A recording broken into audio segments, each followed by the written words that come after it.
15-year-old sister-in-law is accusing me of impregnating her. My sister-in-law got pregnant, and when her parents found out, she lied and she told them that I was the father. My wife left to be with her family when this broke, and her father was in a rage. I got a lawyer. The lawyer I got told me I needed to pack up my work and stay somewhere where my wife and her family wouldn't know where to find me. Boy, was he right. The next day our apartment was broken into by my father-in-law and completely trashed with a baseball bat. My neighbors called the police obviously, and he ended up getting arrested but bailed out by my mill the next day. My wife's entire family is constantly texting and calling to say how horrible of a person I was. My lawyer met with the family and their lawyer to tell them I denied all the accusations and that I wanted a DNA test done. After the meeting, the texts and calls switched to calling me a coward for accusing my sister-in-law of lying. This went on for a few more days before the mounting pressure finally broke my sister-in-law's resolve.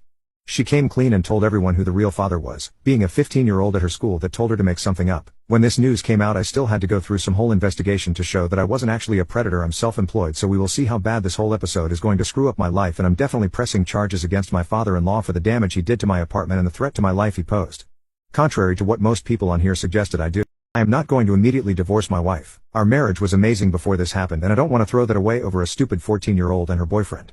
I've seen my wife a few times and told her I understand why she did what she did and that I still want to be with her, given that I will not want to be around specifically her father or her sister for a long time, and that before we move in together again we get marriage counseling.